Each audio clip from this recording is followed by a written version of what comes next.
وَكَذَلِكَ بَعَثْنَاهُمْ، اور اسی طرح ہم نے انہیں زندہ کیا. یہاں پر کذالک میں جو کاف ہے نا، اس کا کیا مطلب؟ بہت سے معنی مفسرین نے لکھے ہیں، مگر وہی بات ہے کہ جس کا کھائے اس کی گائے، یہی ہے نا محاورہ.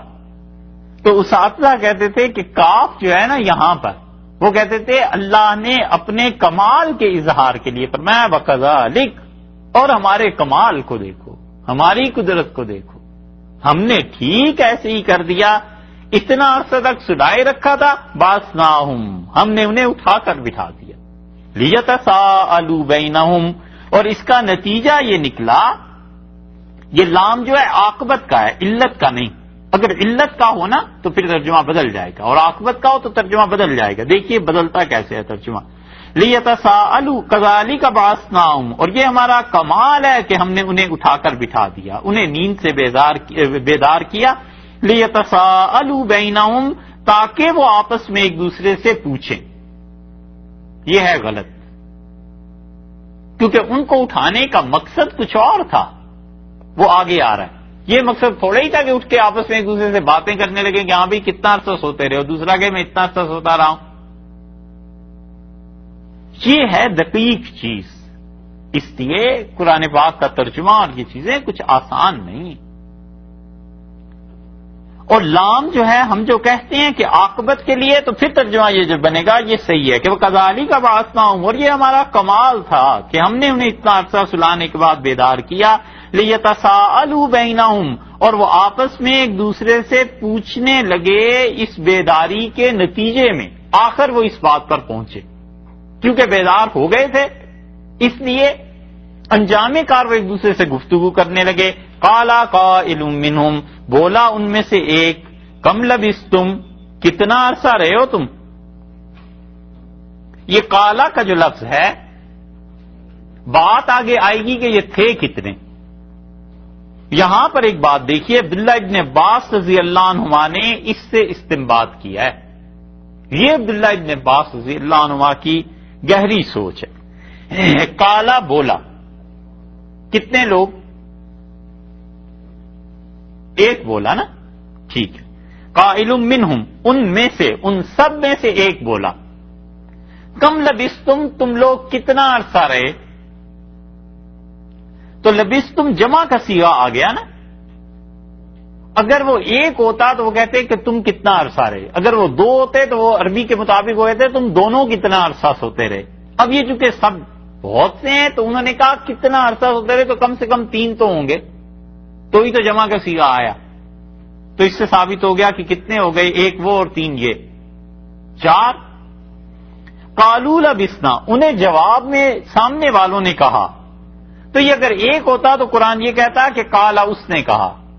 2 ہوتے تو پھر بھی دوسرا تسنیہ کا صیغہ آتا. قالو کا مطلب یہ ہے کہ دوسری جماعت میں بھی کم سے کم 3 تو تھے نا. تو 3 وہ، 3 یہ اور ایک پوچھنے والا، یہ کل ہو گئے 7. عبداللہ ابن عباس رضی اللہ عنہما اس سے استدلال کرتے تھے ان کے 7 ہونے کا. قالوا لبثنا، انہوں نے کہا ہم رہے ہیں 1 دن، او بعض یوم، یا یہ کہ 1 دن سے بھی کم رہے ہوں گے. 300 سال سوتے رہے اور اٹھ کے ایک دوسرے سے پوچھتے ہیں کہ کتنا عرصہ رہے ہو. اس نے کہا 1 دن رہے ہوں گے، 1 دن سے بھی کم رہے ہوں گے. قالو، وہ بولے پھر سب کہنے لگے ربکم، تمہارا پروردگار، عالم، خوب جانتا ہے، بما لبثتم، کتنا عرصہ سوتے رہے ہو، جتنی دیر بھی رہے ہو اللہ خوب جانتا ہے. چھوڑو ان باتوں کو. فبعثوا، یہ جو فا ہے نا، اس کا مطلب یہ ہے کہ اس مدت کی بات کو چھوڑو. فا اس کا ترجمہ کریں گے سو، آگے چلو. فبعثوا، سو بھیجو، احدکم، اپنے میں سے ایک کو، بورقکم، اس سکے کے ساتھ. یہ جو سکہ تھا یہ ایسا دور آ گیا تھا، قرآن اب بتاتا ہے کہ جس میں سکے چلنا شروع ہو گئے تھے. پہلے دور میں کیا ہوتا تھا، چیزوں کے عوض میں چیزیں دیتے تھے نا. مثلا ایک آدمی چاول لے گیا اور کپڑا خرید لایا، دوسرے آدمی نے کپڑا کسی کو دیا اور جوتے لے لیے. اشیاء کا تبادلہ ہوا کرتا تھا بہت قدیم زمانے میں. پھر ایک وقت آیا جب سکے شروع ہو گئے. یہ اس دور کا واقعہ ہے، اس لیے قرآن نے بتایا کہ اس نے کہا فباسو احدکم بورقکم، اس کو سکہ دے کر بھیجو، حاضی اس کو الی المدینہ، شہر کی طرف. یہ ہے وہ شہر جس کے متعلق کہا جاتا ہے کہ اس شہر کا نام رقیم تھا، اس لیے یہ اصحاب الرقیم کہلائے. کچھ لوگوں کا خیال یہ، اور جو مفسرین نے اس کی تفصیل لکھی ہے، وہ جو 8 نظریات ان مفسرین کے بھی آپ سے عرض کیے ہیں، ان میں سے اکثر کا خیال یہ ہے کہ یہ ترسوس تھا، افسوس جس کا پرانا نام ہے، اور سمرنا جو ازمیر اب ترکی میں آپ نقشے میں دیکھیں آسانی سے ازمیر آپ کو مل جائے گا، وہ اس میں کہتے ہیں کہ ایشیائی کوچک، مائنر ایشیا میں کوئی 46 کلومیٹر آپ اس کی طرف چلیں تو وہ کہتے ہیں یہ غار اب بھی وہاں پایا جاتا ہے. یہ اس شہر کی بات کر رہے ہیں.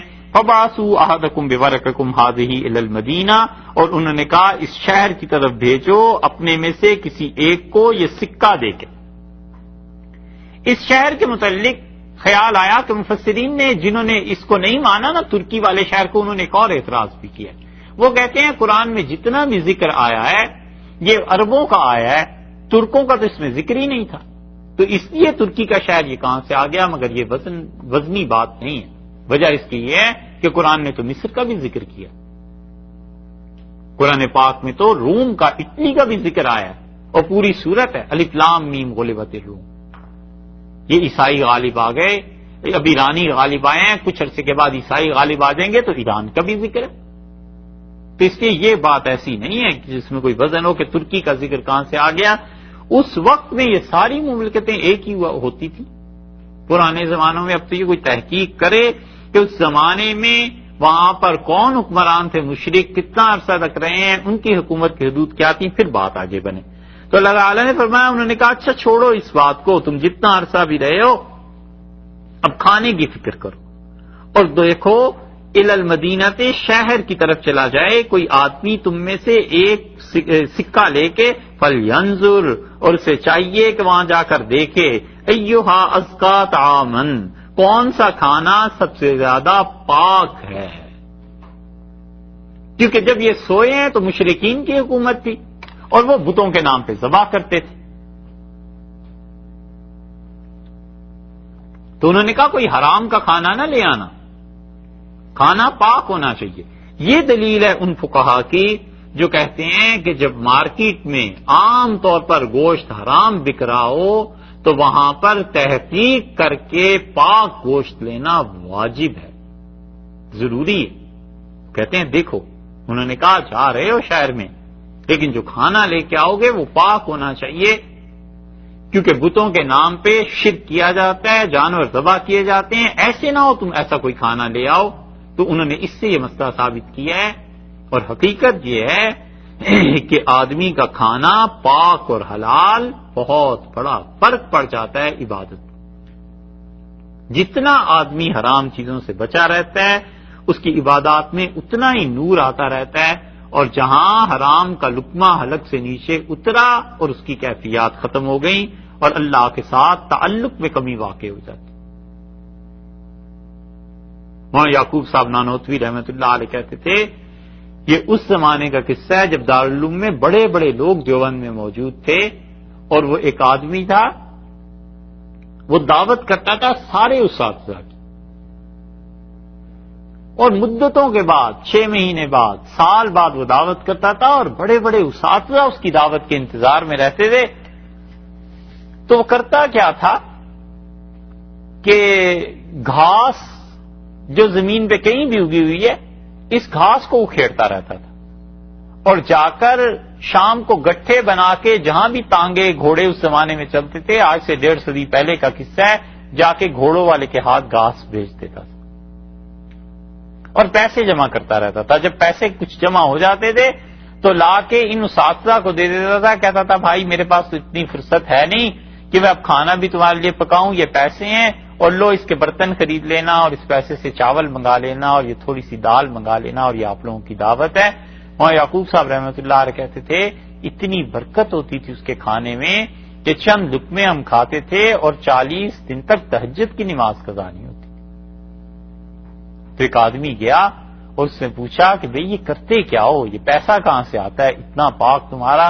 اس نے کہا دیکھتے ہو سارا دن فجر کی نماز پڑھ کے گھاس شروع کرتا ہوں، شام تک گھاس اکٹھی کرتا ہوں، بیچتا ہوں، اور جو پیسے آتے ہیں بس 3 حصے کر لیتا ہوں۔ ایک میری بیٹی ہے، بہت غریب ہے، بیوہ ہو گئی، اس کو دے آتا ہوں، اور ایک اپنے پاس رکھ لیتا ہوں، اور ایک استادوں کے لیے، دین کے لیے جمع کرتا رہتا ہوں، اور جو دین کا کام آتا ہے بس اس میں دے آتا ہوں، یہ ان کو کھلانے کے لیے بس تمہارے پاس پہنچ جاتے۔ تو حضرت فرماتے تھے اتنی برکت تھی اس کے کھانے میں کہ تہجد قضا نہیں ہوتی تھی۔ یہ سب برکتیں ہیں پاک کھانے کی، اور آدمی جب تک اپنی غذا کو پاک نہیں کرتا، دونوں طرح سے، ایک تو مال بھی پاک ہونا چاہیے، پیسے بھی صحیح ہونے چاہیے، رشوت، سود، چوری، غصب، یہ سارے مال ناپاک ہوتے ہیں، اس سے حلال جانور خریدے گا تو بھی غلط بات، اور دوسرے حلال کے پیسے کے ساتھ چیز بھی حلال ہونی چاہیے، پھر جا کر کہیں بات بنتی ہے۔ آپ اندازہ کر لیں، آپ کبھی تصور کریں، ایک ایسا بچہ آپ محلے میں دیکھیں جنہوں نے غربت سے دن کاٹے ہوئے ہوں، اور یا وہ امیر ہوں یا کچھ بھی ہوں، انہوں نے اپنے بچوں کو حلال کا مال کھلایا ہے، 20 سال بعد ان کو دیکھیں، اور جو اپنی اولادوں کو رشوت اور حرام کا مال کھلاتے رہے ہیں، 20 سال بعد آپ ان کو دیکھیں، زمین آسمان کا فرق نظر آتا ہے۔ وہ جو پہلے ہیں چاہے وہ پڑھے یا نہیں پڑھے، لیکن وہ بہتر انسان ہے، اللہ کے ساتھ تعلق ہے، نسبت ہے، خدا کی یاد ہے، اور وہ جو دوسرے اتنے پڑھ لکھ گئے، بظاہر دنیا میں کسی عہدے پہ ہی کیوں نہ پہنچ گئے ہوں، مگر وہ بات نہیں ہوتی، وہ کچھ بھی بنے انسان نہیں بنتا۔ یہ حرام کا مال اتنی بری چیز ہے۔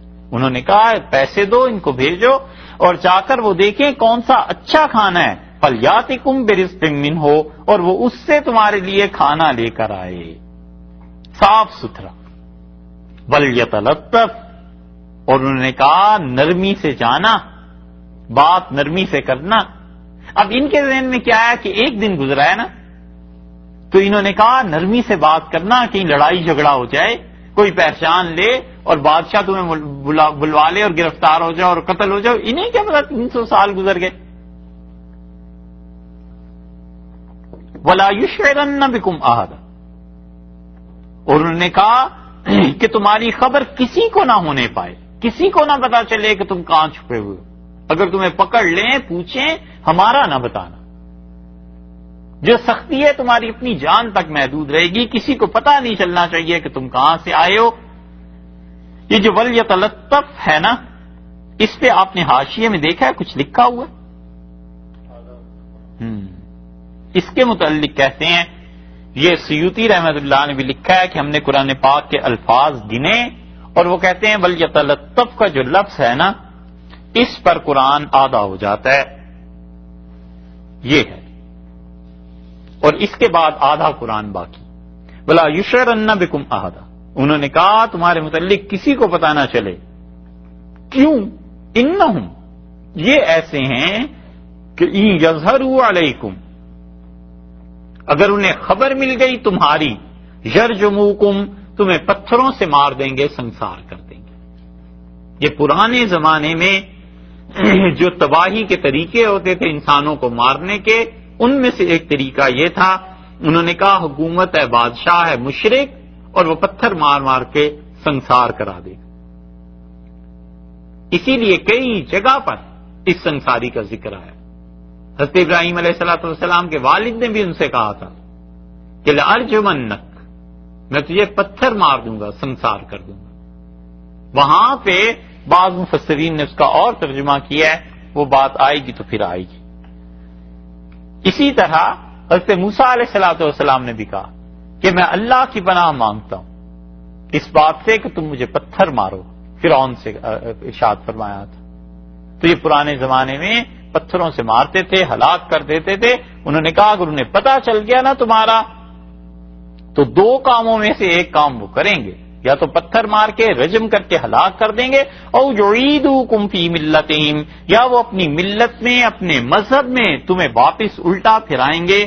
ولن تفلحوا، ہرگز کامیاب نہیں ہوگے، اذن کبھی، جب، ابدا کبھی بھی تم کامیاب نہیں ہو سکتے اگر تم نے شرک کا مذہب اختیار کر لیا، اللہ کی توحید کو چھوڑ کے اور پھر اسی مذہب میں چلے گئے، تو تم کبھی بھی فلاح نہیں پا سکو گے۔ ان 2 کاموں میں سے ایک کام ہونا ہے، اس لیے احتیاط کرنا۔ وَكَذَلِكَ، اور یہ بھی ہمارا کمال تھا، آثرنا علیہم، ہم نے خبر کھول دی پھر ان کی، یہ بھی ہمارا کمال تھا کہ 300 برس کے بعد ہم نے حکومت ایسی تبدیل کروا دی تھی، جو توحید والے آ گئے تھے، اب جب یہ لے کے سکہ وہاں پہنچے ہیں، یہ تفسیر قرآن نے نہیں دی، قرآن نے تو بس اتنا کہا ہے کہ وَكَذَلِكَ عَثَرْنَا عَلَيْهِمْ، اور یہ پھر ہم نے اس طرح ان کی خبر کھول دی۔ مفسرین کہتے ہیں کہ جو سکہ لے کے پہنچے تو آدمی نے کہا بھائی تم کہاں سے یہ مال لائے؟ کہا یہ ہمارا اپنا ہے۔ انہوں نے کہا نہیں، یہ تو جس بادشاہ کی تصویر بنی ہوئی ہے یہ تو ہے ہی نہیں اس زمانے میں۔ اس سے اسے پکڑ لیا، اس نے کہا ضرور کوئی خزانہ ہے جو تمہیں مل گیا ہے اور تم اب لا کے مارکیٹ میں اسے چلا رہے ہو۔ کا کوئی خزانہ نہیں۔ اس نے شہر کے کوتوال کو، پولیس کو، کسی کو خبر کر دی، وہ آئے اور آہستہ آہستہ مجمع اکٹھا ہونا شروع ہو گیا۔ اور یہ وہ زمانہ تھا، اس 300 برس کی مدت میں عیسائیت کی دنیا اور یہودیت کی دنیا میں بڑا انقلاب جو آ گیا تھا، وہ یہ کہ یہ سارے بحث کر رہے تھے کہ قیامت میں اللہ زندہ کرے گا یا نہیں کرے گا۔ اور بعض کہتے ہیں کہ یہودی اس بات کے قائل نہیں تھے، اور وہ کہتے تھے کہ انسان کے اس جسم کا حشر نہیں ہوگا۔ اور ایک پادری تھا عیسائیوں میں، تھیوڈر اس کا نام لکھا ہے عام طور پہ مفسرین نے، اور اہل تاریخ نے بھی، بریٹانیکا والے نے بھی اس پہ بحث کی ہے۔ یہ آدمیوں کا قصہ جو ہے نا، اس پہ انہوں نے بھی بحث کی ہے۔ اور گبن کی جو تاریخ ہے وہ ہے سلطنت روما کا عروج و زوال، rise and fall of Roman Empire, اس میں بھی یہ قصہ ہے۔ انہوں نے وہاں پہ 7 آدمیوں کی کہانی بیان کی ہے۔ یہ سارے تاریخی حوالے اس لیے دے رہے ہیں کہ کل کو اگر کسی نے تحقیق کرنی ہو تو کم سے کم اتنا تو پتا ہو کہ ان جگہوں پہ یہ سارے قصے آئے ہیں، پھر وہ تحقیق کر کے کسی بات پر پہنچے گا۔ وہ کہتے ہیں کہ وہ منکر ہو گیا پادری تھیوڈر جو تھا، اور اس نے صاف بحث مباحثے میں کہہ دیا کہ خدا اس جسم کو زندہ ہی نہیں کرے گا۔ اور جگہ جگہ ملک بھر میں مناظرے ہو رہے تھے، عیسائی اور یہودی یا خود عیسائی، ان کے مختلف فرقے آپس میں لڑ رہے تھے، اور بادشاہ وقت جو توحید کا قائل تھا، اللہ کی عیسائیت میں تھا، صحیح آدمی تھا، وہ خدا سے دعا مانگتا رہا کہ اللہ کوئی چیز ایسی کر دے کہ فیصلہ کن بات ہو جائے۔ جب یہ اٹھ کے گئے ہیں تو شدہ یہ خبر بادشاہ تک بھی پہنچی، اور وہ حیران ہوا انہیں دیکھ کے، اور پھر جا کر اس نے کہا اچھا تم بتاؤ تمہارے باقی دوست کہاں ہیں؟ اور وہ اسے غار میں لے گیا۔ وہاں پہنچ کے انہوں نے دیکھا تو سب لوگ بیٹھے ہوئے تھے، اور 300 سال پرانے۔ اب وہ کہیں کہ ہم کل آئے تھے، اور وہ کہیں کہ یہ سکہ دیکھو تو وہ کہتے تھے تم کل آئے تھے، اتنے جوان پھر تم ابھی تک جو ہو، یہ تو اللہ ہی کی قدرت ہے۔ وہ کہتے تھے اسی لیے جوان ہے کہ ہم کل آئے تھے۔ وہ کہتے تھے نہیں، تمہیں تو 300 سال برس کے 300 سال بیت گئے ہیں۔ اللہ تعالیٰ نے فرمایا آثرنا علیہم لیعلموا، ہم نے ان کی خبر کھول دی، لیعلموا، تاکہ وہ جان لیں، یہودی یا وہ جان لیں جو شہر میں بحث مباحثے میں پڑے ہوئے تھے، ان وعد اللہ حق، کہ اللہ کا وعدہ یہ بالکل سچا ہے۔ اب پتہ چلا انہیں کیوں اٹھایا تھا، اس لیے کہ گواہی پیش ہو جائے کہ ان وعد اللہ حق، اللہ کا وعدہ سچا ہے ایک، وان الساعۃ لا ریب فیہا، اور قیامت ایسی چیز ہے جس میں کوئی شک نہیں ہے، لوگ اٹھا کر کھڑے کر دیے جائیں گے، اللہ کے سامنے پیش کر دیے جائیں گے۔ اب آپ دیکھیے 19 نمبر آیت میں وہ جو بات آئی تھی نا، 19 نمبر آیت کے بالکل آغاز میں کہ وَكَذَلِكَ بَعَثْنَاهُمْ لِيَتَسَاءَلُوا بَيْنَهُمْ، اور اس لیے ہم نے انہیں اٹھایا تھا کہ انجام کار یہ بات کریں گے آپس میں کہ کتنی دیر رہے۔ وہاں عرض کیا تھا نا کہ لِيَتَسَاءَلُوا میں لام جو ہے علت کا نہیں ہے، یعنی اس وجہ سے، وجہ کیا تھی اٹھانے کی؟ وجہ یہ تھی، آگے لِيَعْلَمُوا أَنَّ وَعْدَ اللَّهِ حَقٌّ، تاکہ پتہ چل جائے قیامت کے منکروں کو کہ قیامت سچی ہے، اللہ کا وعدہ سچا ہے۔ اِذْ يَتَنَازَعُونَ بَيْنَهُمْ، جب وہ آپس میں جھگڑا شروع ہو گیا، امرہم، ان کے کام میں۔ اب بادشاہ پہنچا، وہ توحید کا قائل تھا، اور لوگ پہنچے۔ اب یہ آپس میں بحث کرنے لگے کہ کریں کیا۔ بس قرآن نے نہیں بتایا کہ اصحاب کہف کا کیا ہوا۔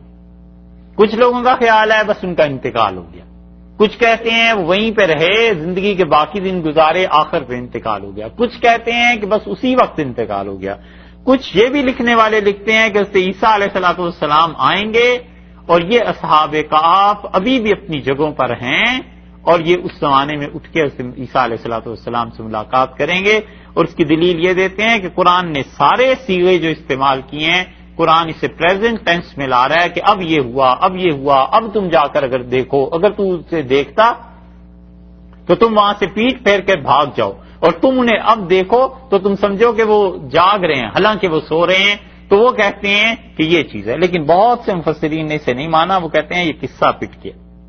اللہ تعالیٰ نے فرمایا اذ یتنازعون بینہم امرہم، جب ان میں جھگڑا شروع ہوا، آپس میں اختلاف شروع ہو گیا، فقالوا ابنوا علیہم بنیانا، تو بولے کچھ لوگ اور کہنے لگے ان پر بنا دو بنیانن، ایک عمارت، ایک یادگار ان کی تعمیر کر دو،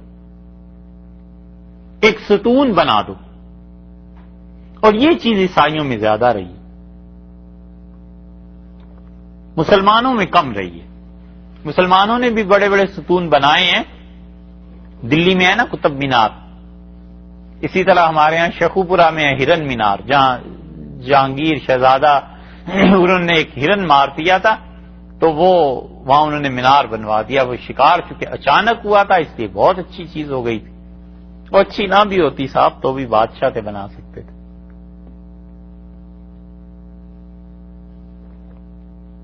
ایک دعوت میں بہت سے نواب جمع ہو گئے اور ایک نواب صاحب کے جو تھے ماننے چاہنے والے، وہ دوسرے نواب صاحب کے ماننے والوں سے بحث شروع کر دی۔ انہوں نے کہا ہمارے نواب صاحب سبحان اللہ ایسا شکار کرتے ہیں کہ چڑیا اڑ رہی ہو اور 10 ہوں، پورا غول ہو تو تم بتاؤ اس کو نشانہ لگانا ہے، تو وہ ایسا تیر چلاتے ہیں کہ جب چڑیا اس نشانے پہ پہنچتی ہے تو لگتا ہے اور گر جاتی۔ اس نے کہا لو یہ کیا کون سی ایسی بات ہوئی، ہمارے حضرت نواب صاحب نے شکار کیا اور وہ ہرن کا سینگ توڑ کے اور اس کا کھر پھوڑ کے نکل گئی، ایسی گولی چلائی۔ اس کا چل جھوٹے، ہرن کا سینگ کہاں ہوتا ہے اور اس کا کھر کہاں ہوتا ہے، پاؤں کہاں ہوتا ہے؟ تو اگر پاؤں پہ ماری تھی تو سر پہ کیسے لگی، اور سر پہ ماری تھی تو پاؤں پہ کیسے لگی؟ اس نے کہا تم بے وقوف ہو، میں جھوٹ نہیں بولا بے وقوف، وہ اس وقت اپنا سر کو نیچے کر کے کھر سے سر کھجا رہا تھا، تو ہمارے حضرت نواب صاحب نے گولی ماری تو اس کا سینگ توڑ کے اس کا کھر پھوڑ کے گزر گئے۔ تو جہانگیر بنا سکتا تھا بھائی، بادشاہ تھا۔ خیر انہوں نے کہا لبنوا علیہم بنیانا، ان پہ ایک عمارت تعمیر کر دو۔ اور یہ عیسائیوں میں زیادہ رہا، یہودیوں میں بھی رہا۔ قدیم زمانے میں عمارتیں تعمیر کرتے تھے، بہت بڑے بڑے مینار بنا دیتے تھے یادگار کے طور پہ، اور مسلمانوں میں یہ کم رہا ہے۔ مینار نہیں بناتے تھے مسلمان، اس طرح کی کارآمد چیزیں بنا دیتے تھے۔ تاج محل دیکھو نا کیسا بنا ہوا ہے۔ ربہم اعلم بہم، اللہ تعالیٰ نے فرمایا جب بحث شروع ہوئی تو انہوں نے کہا کہ اچھا اس طرح کرو ایک مینار بناتے ہیں، ربہم اعلم بہم، اور ان کا رب بہتر جانتا ہے ان کو، خدا بہتر جانتا ہے ان کو، یعنی یہ جو اصحاب کہف تھے اللہ کو خوب علم ہے کہ کیا ہونا چاہیے تھا۔ قال الذین غلبوا، بولے وہ لوگ جو غالب آ گئے تھے، علی امرہم، اپنے کام پہ۔ یہ کون ہیں جو غالب آ گئے تھے؟ بعض نے کہا کہ وہ اس دور کے جو مسلمان تھے، جو پکے عیسائی تھے، اللہ کی توحید پہ غالب تھے، انہوں نے جب دیکھا کہ یہ بھی توحید کے قائل ہیں اور ہم بھی توحید کے قائل ہیں تو بڑے خوش ہوئے کہ اللہ تعالیٰ نے غیب سے ایک معجزے کی چیز، ایک کرامت کی چیز بھیج دی، اور عقیدہ توحید کی اور آخرت میں اٹھنے کے عقیدے کی تصدیق ہو گئی۔ یہ تھے مفسرین کہتے ہیں دوسرا گروہ، قال الذین غلبوا علی امرہم، وہ بولے جو حکمران وقت تھے، کیونکہ غالب تو وہ ہوتے ہیں جن کے پاس طاقت ہوتی ہے۔ ان کا لنتخذن، ہم ضرور بنائیں گے، علیہم مسجدا، ان کے اوپر کوئی عبادت کی جگہ بنا دو، ہم عبادت کی جگہ ضرور بنائیں گے۔ یہ وہ دلیل ہے جو اسپین والے پیش کرتے ہیں، اندلس کے مفسرین، وہ کہتے ہیں کہ ہم نے وہ جو غار جا کر دیکھا ہے اس کے ساتھ قدیم زمانے کا گرجا بنا۔ مسجد سے مراد شرعی مسجد نہیں ہے، شرعن مساجد تو مسلمانوں کی عبادت گاہیں ہوئی نا، یہ اس زمانے میں جو اپنی عبادت گاہ عیسائی بناتے تھے یہ اس کے متعلق ہے کہ انہوں نے کہا اس کو بنا دو. اللہ تعالی نے فرمایا بس اس کے بعد کیا ہوا، انہوں نے مسجد بنائی نہیں بنائی قرآن تو نہیں بتاتا، لیکن اکثر مفسرین کا یہی کہنا ہے کہ وہ کہتے ہیں انہوں نے وہاں پر ایک بہت بڑا گرجا بنا دیا اللہ کی عبادت کے لیے تاکہ لوگ دیکھیں اور اس چیز کو یاد رکھیں. اور اس کے ساتھ ساتھ انہوں نے اس جگہ پر لکھ کر تختی لگا دی. وہ جو تختی لگائی اس پہ نام لکھ دیے کہ یہ ان کے نام تھے اور یہ اس طرح کا عقیدہ رکھتے تھے. یہ ناموں کی جو تختی لگائی انہوں نے اس غار پہ، یہ ہے رقیم. اس لیے مفسرین کی اکثریت اسی طرف گئی ہے کہ وہ کہتے ہیں اصحاب الکہف والرقیم، دونوں چیزیں ہو گئیں، غار والے اور رقیم والے، کیونکہ جھگڑا یہ پڑا تھا نا بڑا. کچھ نے کہا یہاں مینار بناؤ، عمارت بناؤ، کچھ نے کہا یہاں پر مسجد بناؤ، عبادت گاہ بناؤ. تو اصحاب الرقیم اس وجہ سے کہتے ہیں کہ ان کے ناموں کی تختی لگا دی تھی. سیقولون، ان قریب یہ کہیں گے، سین تو آ گیا صوفہ کے معنی میں. ان قریب کون کہے گا؟ یہودیوں کے علماء جو رسول اللہ صلی اللہ علیہ وسلم کے ہم اثر ہیں، مدینہ منورہ میں رہتے ہیں. اور یہی ابن کثیر رحمۃ اللہ علیہ کی دلیل ہے. وہ کہتے ہیں کہ اگر یہ یہودیوں کے بعد کا قصہ ہے تو پھر تو عیسیٰ علیہ السلام کے ماننے والوں کے یہودی ویسے ہی دشمن تھے، وہ کیوں یہ باتیں کرتے؟ وہ کہتے ہیں یہ اس سے بھی قدیم قصہ ہے. اور اسی لیے بعض مفسرین نے کہا کہ یہ عیسائی کہیں گے، لیکن یہودیوں کی طرف یہاں اکثر علماء نے جو لکھا ہے نا، اس سے ابن کثیر کی رائے کو تقویت حاصل ہوتی ہے. فیقولون، یہ جو آپ کے ہم اثر ہیں یہ کہیں گے یہودی علماء، ثلاثۃ رابعہم کلبہم، یہ 3 تھے چوتھا ان کا کتا تھا.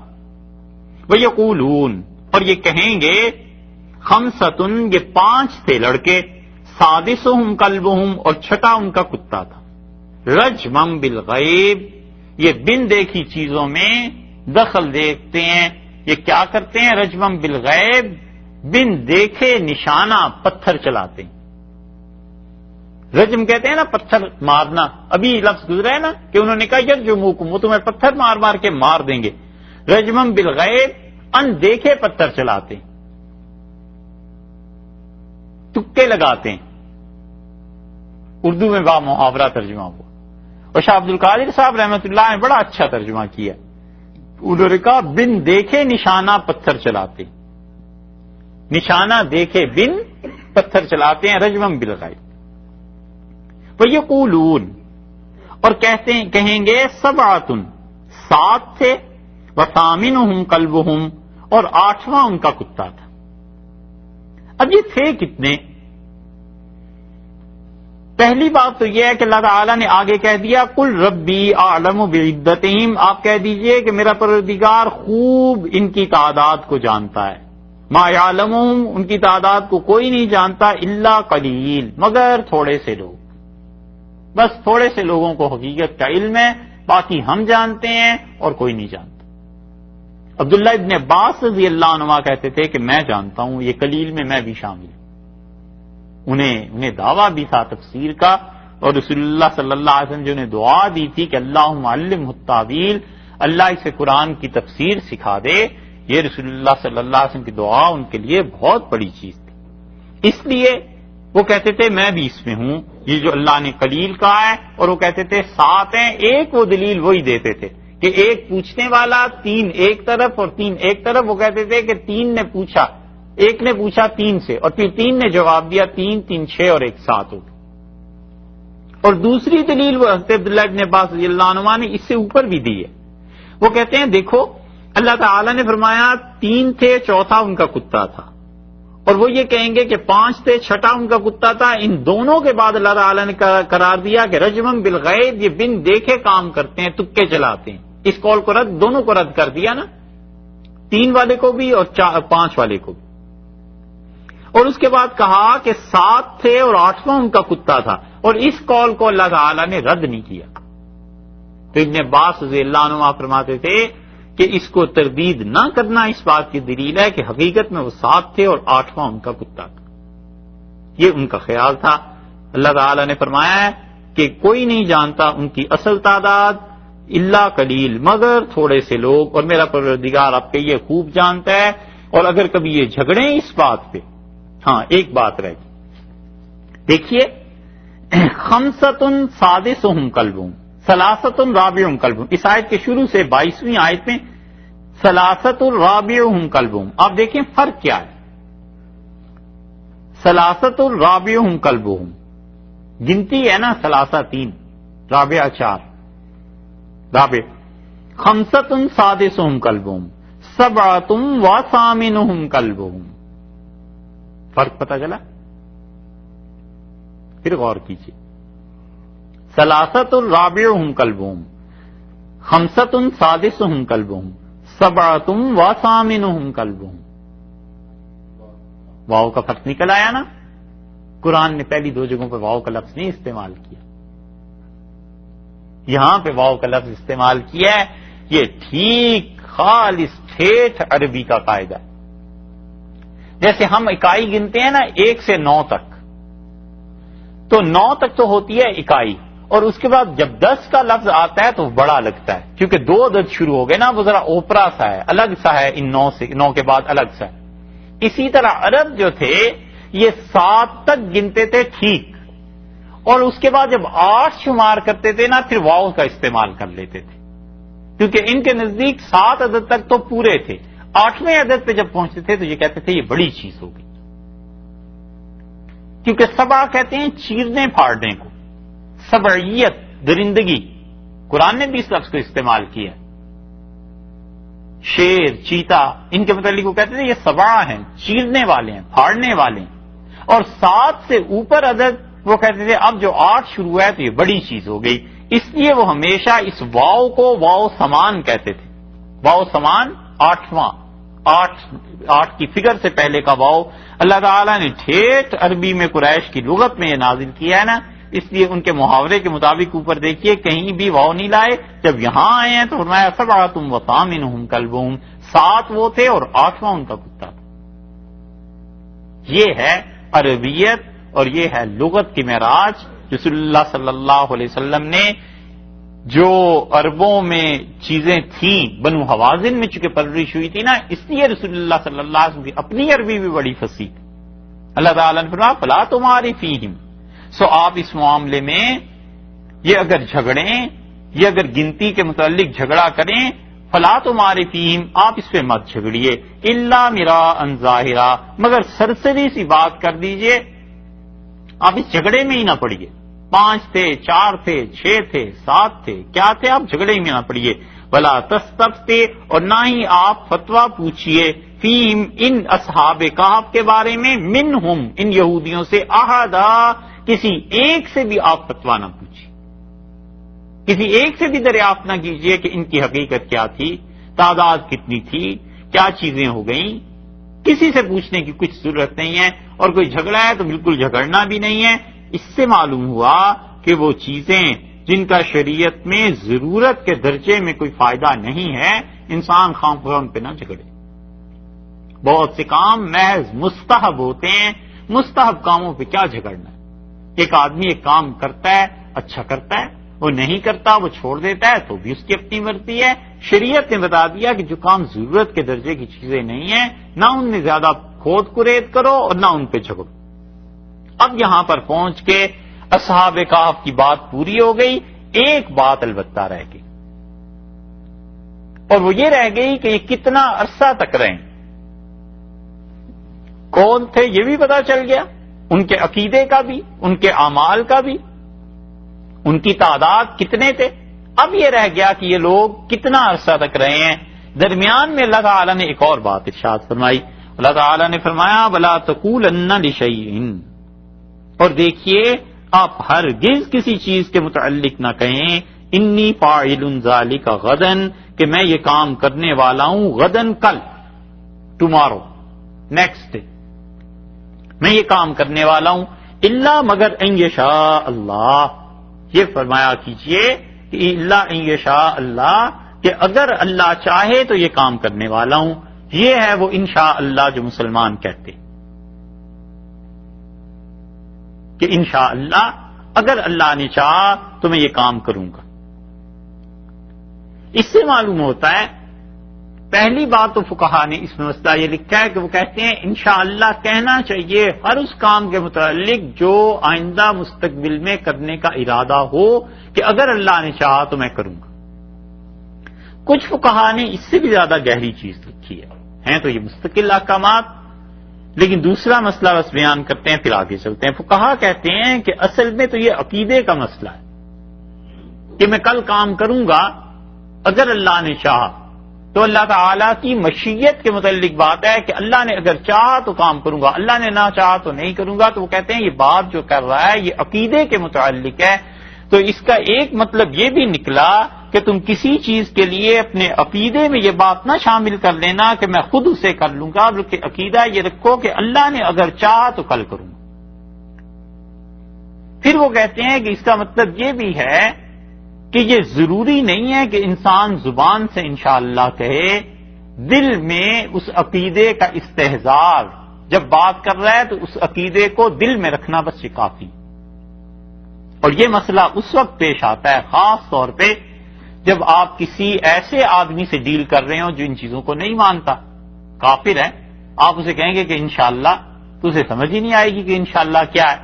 تو ایسے موقعوں کے لیے فقہا کہتے ہیں کہ جب کوئی مستقبل کی پلاننگ اس کو بتانی ہے تو اپنے دل میں اس وقت یہ لے آنا کہ یہ کام کرنا ہے اگر اللہ نے چاہا انشاءاللہ، تو بس یہ کافی ہے، زبان سے کہنے کی بھی ضرورت نہیں۔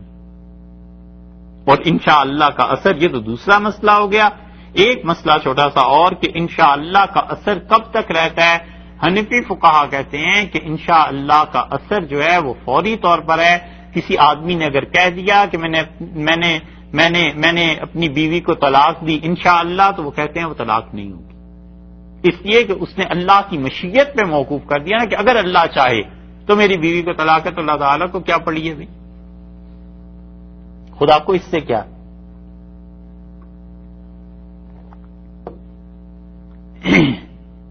اور شوافی کے نزدیک امام شافعی رحمۃ اللہ علیہ کہتے ہیں کہ وہ اگلے دن بھی اگر انشاءاللہ کہے گا تو اس کی انشاءاللہ جائز۔ مثلا اس نے یہ کہا کہ میں اتنے پیسے تمہیں دوں گا کل، وعدہ ہو گیا۔ اب اس نے اگر کہہ دیا کہ انشاءاللہ دوں گا تو یہ وعدہ نہیں ہوا، اس لیے کہ اس نے اسے اللہ کی مشیت پہ موقوف کر دیا کہ اگر اللہ نے چاہا تو ایسے ہوگا، تو اگر کل اللہ نے نہ چاہا تو نہیں ملیں گے۔ امام شافعی رحمۃ اللہ علیہ فرماتے ہیں کہ اس وقت اس نے کہہ دیا کہ میں تمہیں پیسے دوں گا اور گھر جا کر کہہ دیا انشاءاللہ تو پھر بھی ٹھیک ہے۔ یہ مسئلہ حنفی فقہا کے ہاں پیش آیا تھا عباسیوں کے دور میں۔ امام ابو حنیفہ رحمۃ اللہ علیہ سے ایک آدمی ملا اور اس نے کہا بادشاہ وقت سے شکایت کی، ہارون کے والد سے مہدی، اسی سے غالباً اس نے شکایت کی۔ اس نے کہا امام ابو حنیفہ رحمۃ اللہ علیہ انشاءاللہ کے قائل نہیں ہیں، اور جو حدیث میں آیا ہے رسول اللہ صلی اللہ علیہ وسلم نے فرمایا ہے تو یہ اس کے قائل نہیں ہے۔ تو اس نے امام ابو حنیفہ رحمۃ اللہ سے پوچھا کہ یہ تو مسئلہ ہر مسلمان کو معلوم ہے، آپ کیوں اس کے قائل نہیں؟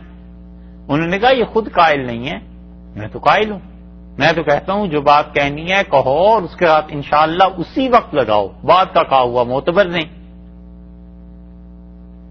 تو مہدی نے اس سے پوچھا کہ بھئی یہ تمہارے سامنے ہے، اب بتاؤ۔ اس نے کہا نہیں، یہ کہتے ہیں کہ انشاءاللہ اگر اللہ نے چاہا، تو اگر اللہ نہ چاہے تو پھر کیا ہوگا؟ امام صاحب رحمۃ اللہ نے فرمایا اصل بات اتنی سی ہے مہدی کہ میں کہتا ہوں مثلا آپ کی بیعت ہوئی اور آپ نے یہ کہا کہ تم میری بیعت کرو اور اگر میرے خلاف بغاوت کرو گے تو پھر تمہاری بیوی کو طلاق ہے، تو میں یہ فتویٰ دیتا ہوں کہ اگر وہ اسی وقت انشاءاللہ کہے آپ کے سامنے تو اس کا اثر ہے کہ اگر اللہ نے چاہا، تو ایسے کو آپ کیا سزا دیں گے؟ مہدی نے کہا میں تو اس کی گردن اڑا دوں گا انشاءاللہ کہے اگر، صرف یقین سے کہنا چاہیے کہ یقیناً میری بیعت ہے اور یقینی طور پر اگر یہ آدمی میرے فرما بردار نہیں ہے تو پھر باغی ہے، میں تو اسے قتل کروا دوں گا۔ اس نے کہا اس کو قتل کروا دیے، یہ کہتا ہے گھر جا کے بھی انشاءاللہ کو تو بھی ٹھیک ہے۔ تو یہاں لوگ آپ کی بیعت کر لیتے ہیں، گھر جا کے انشاءاللہ کہہ دیتے ہیں، اس کے فتوے کے مطابق یہ تو بغاوت پھیلا رہا ہے۔ تو مہدی نے اسے پکڑ لیا اور اس نے کہا تمہارا کیا خیال ہے، تم میری حکومت کو ختم کرنا چاہتے ہو؟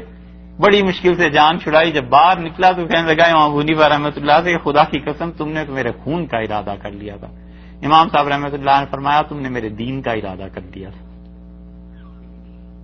تم مجھے اس کی نظر میں بے دین ثابت کرنا چاہتے تھے. تو انشاءاللہ کا اطلاق ہمارے نزدیک فوری طور پر جو آدمی کہتا ہے اس کے ساتھ ہوتا ہے. اچھا، وَاذْكُرْ رَبَّكَ إِذَا نَسِيتَ، اور جب آپ بھول جائیں تو آپ اللہ کو یاد کر لیا کیجیے.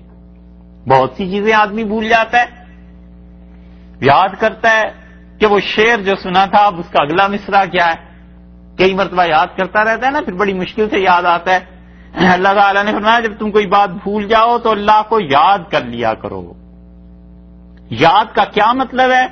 وَقُلْ، اور کہو عَسَىٰ أَن يَهْدِيَنِي رَبِّي، ممکن ہے میرا رب مجھ کو سمجھا دے، لِأَقْرَبَ مِنْ هَٰذَا رَشَدًا، اس سے زیادہ نیکی کی بات خدا میرے ذہن میں ڈال دے. یعنی جو اللہ تعالیٰ نے تمہیں بھلا دیا ہے وہ تمہارے حق میں اچھا ہے، جو نہیں یاد آ رہا بس ٹھیک ہے. کچھ مفسرین کا خیال یہ ہے کہ وہ کہتے ہیں جب بھول جائے تو پھر یہ اگلا جملہ پڑھ لینا چاہیے، عَسَىٰ أَن يَهْدِيَنِي رَبِّي لِأَقْرَبَ مِنْ هَٰذَا رَشَدًا. سمجھے؟ وہ کہتے ہیں یہی ہے اللہ کا ذکر، کیونکہ اللہ نے کہا جب تم بھول جاؤ تو اللہ کو یاد کیا کرو. کیا کرو؟ اللہ کو یاد کرو. کیا کہو؟ اللہ اکبر، لا الہ الا اللہ. کیا پڑھیں؟ وہ مفسرین کہتے ہیں یہ اگلا جملہ پڑھ لیا کرے کہ عَسَىٰ أَن يَهْدِيَنِي رَبِّي لِأَقْرَبَ مِنْ هَٰذَا رَشَدًا، ممکن ہے میرا پروردگار جو میں بات بھول گیا ہوں اس سے اچھی چیز میرے ذہن میں ڈال دے. کچھ تو کہتے ہیں یہ جملہ پڑھنا ہی دلیل ہے اس کی کہ اس نے اللہ کو یاد کر دیا، اور کچھ مفسرین کہتے ہیں کہ نہیں، بات یہ ہے کہ وَاذْكُرْ رَبَّكَ إِذَا نَسِيتَ، اپنے پروردگار کو یاد کر جب تو بھول جائے. یعنی یہ ذہن میں لے آیا کرو کہ اللہ کو اسی میں مصلحت منظور تھی، اللہ کی حکمت یہی تھی کہ میں یہ بات بیان نہ کروں، میرے پروردگار کی مشیت کامل ہے، جو بھول گیا ہوں تو ممکن ہے اسی میں خیر ہو. تو کہتے ہیں اللہ کو یاد کرنے سے ذہنی طور پر اللہ تعالیٰ کو حاضر کر لینا، اپنے ذہن میں اس عقیدے کو لے آنا، یہ مطلوب ہے. اور کچھ کہتے ہیں اگلا جملہ پڑھ لے. اگلے جملے کا مطلب یہ ہو گیا دونوں آ رہا ہیں، وَقُلْ عَسَىٰ أَن يَهْدِيَنِي رَبِّي لِأَقْرَبَ مِنْ هَٰذَا رَشَدًا، عین ممکن ہے کہ میرا رب مجھ کو سمجھا دے اس سے نزدیک کی راہ نیکی کی، یعنی کوئی اور نیکی کی بات اللہ تعالیٰ ذہن میں ڈال دے. یہ بات جو بیان نہیں کر سکا تو ممکن ہے اس کے بیان کرنے میں کوئی شر ہو اور اللہ نے اس سے بچا لیا، اللہ کے حوالے کرتے. وَلَبِثُوا، اور یہ لوگ ٹھہرے ہیں. یہ وہ آیت ہے 23 نمبر جس کے متعلق آیا ہے کہ رسول اللہ صلی اللہ علیہ وسلم پر وحی بند ہو گئی تھی اور آپ نے انشاءاللہ نہیں کہا کہ میں تمہیں کل بتا دوں گا، اور آپ نے فرمایا کہ اچھا میں تمہیں بتا دوں گا. اور 15 یا 17 یا 18 دن وحی نہیں آئی، اور پھر جبریل امین جب آئے ہیں تو جبریل نے یہ آیت لے کے آئے ہیں کہ آپ کسی چیز کے متعلق یہ نہ فرمائیے، لِشَيْءٍ، نکرہ ہے نا، ان، تو اس کے اندر کسی بھی چیز کے متعلق یہ نہ کہو کہ میں کل کروں گا. چھوٹے سے چھوٹا کام بھی ہے تو اس کے ساتھ لگاؤ انشاءاللہ اگر اللہ نے چاہا. وَقُلْ عَسَىٰ أَن يَهْدِيَنِي رَبِّي لِأَقْرَبَ مِنْ هَٰذَا رَشَدًا، اور آپ یہ بھی فرما دیجئے کہ بات اس آیت کی دو ہیں. ایک بات تو وہی تھی کہ وہی نہیں آئی، اور دوسری بات وہ جو حدیث میں آئی تھی کہ یہ اس لیے آئے تھے نا کہ رسول اللہ صلی اللہ علیہ وسلم کی نبوت کو چیلنج کریں کہ یہ نبی ہیں یا نہیں ہیں. اسی لیے گئے تھے، پہلے بیان ہو گیا مدینہ منورہ میں، اور انہوں نے یہودیوں نے سکھا کر بھیجا کہ جا کر یہ پوچھنا، اور اگر تمہیں جواب دیں تو نبی ہیں، نہیں تو نہیں ہیں. اس کے متعلق مفسرین کی تیسری رائے یہ ہے کہ وہ کہتے ہیں وَاذْكُرْ رَبَّكَ إِذَا نَسِيتَ، جب آپ بھول جائیں تو اللہ کو یاد کر لیا کیجئے، جو کام کل کرنا ہے اس پہ انشاءاللہ کہا کیجئے. اگر آپ بھول جائیں کبھی انشاءاللہ کہنا بھول جائیں تو پھر بعد میں انشاءاللہ کہہ لیا کیجئے. یہ تیسری تفسیر ہوگی. اور اگلا جملہ وہ کہتے ہیں بالکل الگ ہے. اگلا جملہ یہ ہے وَقُلْ، اور نبی صلی اللہ علیہ وسلم آپ ان سے کہیے کہ یہ اصحاب کہف کا قصہ سن لیا، عَسَىٰ أَن يَهْدِيَنِي رَبِّي، عین ممکن ہے کہ میرا پروردگار مجھے دے دے، یعنی میری نبوت پر دلیل تم اصحاب کہف کو بنا رہے تھے نا، لِأَقْرَبَ مِنْ هَٰذَا رَشَدًا، اس سے بھی واضح دلیل اور کوئی میرا خدا میرے لیے دے دے تاکہ تم مان جاؤ کہ میں واقعی نبی ہوں. خیال آیا؟ یہ تیسری تفسیر رہ رہی تھی، ہم آگے چل رہے تھے.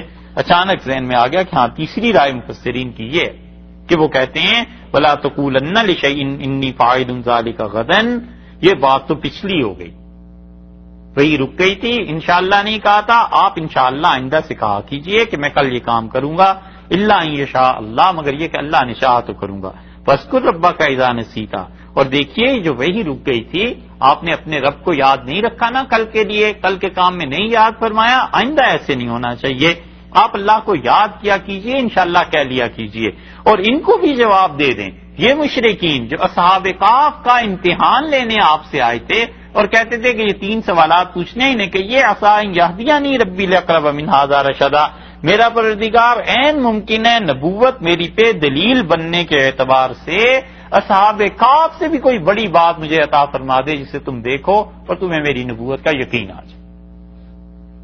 کلیئر ہو گئی بات؟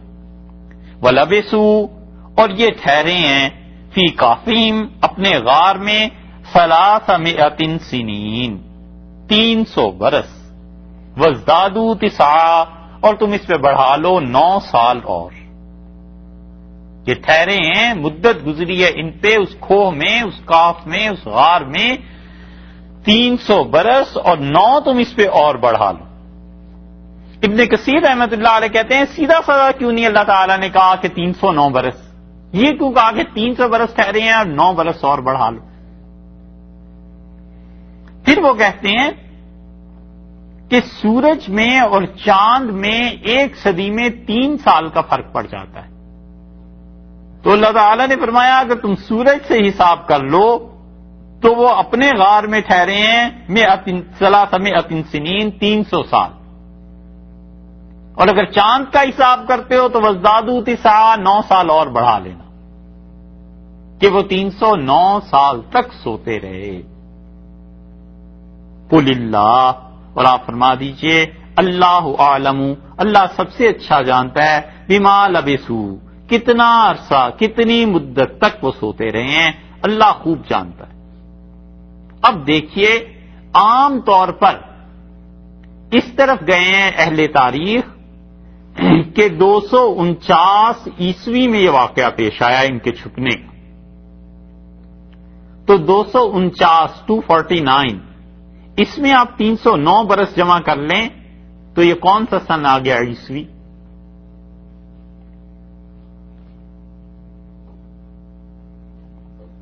558 آ گیا، اور رسول اللہ صلی اللہ علیہ وسلم کی پیدائش ہوئی ہے 570 اور 71 میں، تو گویا نبی کریم صلی اللہ علیہ وسلم سے 12-13 برس پہلے کا واقعہ ان کی پیدائش سے، اصحاب کہف کا۔ تو 570 میں پیدائش ہوئی اور 558 اس سے نکال دیجئے تو گویا فقط 12 برس، اور ہجرت رسول اللہ صلی اللہ علیہ وسلم کی ہوئی ہے 53 سال کی عمر میں، 40 سال کے تھے جب نبوت ملی، 13 سال مکہ مکرمہ میں گزارے ہیں 53، تو 53 سال اس میں شامل کر لیجئے تو 65 برس بن گئے نا، 12 برس وہ جو پہلے، تو 65 برس پہلے کا واقعہ تھا رسول اللہ صلی اللہ علیہ وسلم کی ہجرت سے مدینہ منورہ گئے ہیں، تو وہاں یہودیوں میں کون سی ایسی مشکل بات ہے کہ 65 برس پہلے کی تاریخ انہیں یاد نہ ہو، پتا ہوگا، اسی لیے وہ پوچھتے ہوں گے۔ یہ ان کی رائے جو کہتے ہیں کہ حضرت عیسیٰ علیہ السلام کے بعد کے دور کیا، اور ابن کثیر رحمۃ اللہ علیہ کہتے ہیں یہ بہت پہلے کا واقعہ ہے۔ قُلِ اللَّهُ أَعْلَمُ بِمَا لَبِثُوا، اللہ نے فرمایا ہے اللہ خوب جانتا ہے یہ کتنا عرصہ تک رہے تھے، لَهُ غَيْبُ السَّمَاوَاتِ وَالْأَرْضِ، آسمانوں کا اور زمین کا چھپا ہوا علم سب کا سب اللہ کے لیے ہے، ان کے لیے کوئی علم نہیں تھا۔ یہ اس پائے کے اولیاء کرام تھے رحمہم اللہ کہ اللہ نے ان کے دلوں کو تھام لیا، اللہ نے ہدایت، ایمان، یقین کی انتہائی دولت انہیں نصیب فرما دی، اس کے باوجود انہیں اپنا حال نہیں پتا، اٹھ کے بیٹھے ہیں تو بحث کر رہے ہیں کہ کتنے دن رہے اور کتنے دن نہیں رہے، تو غیب کا علم اگر انہیں ہوتا اور حالات کو وہ جانتے ہوتے تو اپنے ہی متعلق نہ فیصلہ کر لیتے۔ اس لیے دیکھو اللہ ہے، لہو غیب السماوات والارض، اللہ ہی کے لیے ہے تمام کا تمام علم اور بھید جو آسمانوں کے ہیں اور جو زمین کے، اب صرف ہی کیا خوب دیکھتا ہے وہ اسما، اور کیا خوب سنتا ہے۔ کیا خوب دیکھتا ہے تمہارا پروردگار، ایک ایک چیز کو دیکھ رہا تھا. وہ اسمع، اور کیا خوب اللہ کی ذات سنتی ہے، ایک ایک چیز اس کے علم میں ہے. ما لہم، اے لوگوں کوئی نہیں ہے، من دون نہیں اللہ کے علاوہ، اس اوپر والے کے علاوہ، من ولی جن کوئی تمہارا مختار نہیں ہے. زبردست ترجمہ یہاں کیا ہے شاہ عبد القادر صاحب رحمۃ اللہ علیہ نے. ولی کا مطلب ہوتا ہے دوست، اور حضرت نے یہاں ترجمہ کیا ہے مختار، یعنی اختیار والا.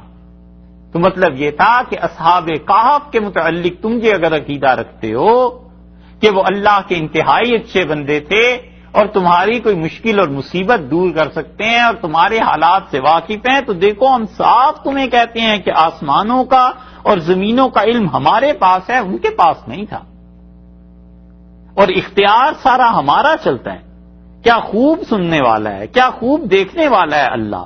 معلوم من دونہ من ولی جن، اور کوئی ایسا نہیں ہے من ولی جن جو اللہ کے علاوہ اختیار رکھتا ہو. ولا یشرک فی حکمہ احدا، اور کوئی ایسا نہیں ہے، نہیں شریک کرتا اللہ اپنے حکم میں کسی کو بھی. ولا یشرک، اور اللہ شریک نہیں کرتا، یعنی اللہ تعالیٰ کسی کو ساجا نہیں بناتا. اللہ کسی کو بھی اپنی مملکت اور خدائی میں ایسے اختیارات نہیں دے دیتا کہ اللہ تعالیٰ نے اس کے ذمے اور حوالے کر دیا ہو. یہ اس شرک کا رد ہے جو لوگوں کو اللہ کی صفات کے بارے میں پیش آتا ہے، اور جو لوگوں کا عقیدہ اور نظریہ ہے کہ خدا نے اپنے کچھ نائب مقرر کر لیے ہیں اور اللہ نے ان کو اختیار دے دیا ہے. اللہ تعالیٰ نے دونوں چیزوں کی نفی فرما دی، علم کی بھی، غیب کی بھی، اور اس کے ساتھ ساتھ اختیار کی بھی اور تصرف. آخری چیز ہے یہ جو اصحاب کہف کے بارے میں ہے. اب اس کے بعد دو چھوٹے قصے اور ہیں، خیر بہت طویل تھا. ایک قصہ اس کے بعد ہے باغ والوں کا، اور ایک پھر ذوالقرنین کا. باقی انشاءاللہ دوسرا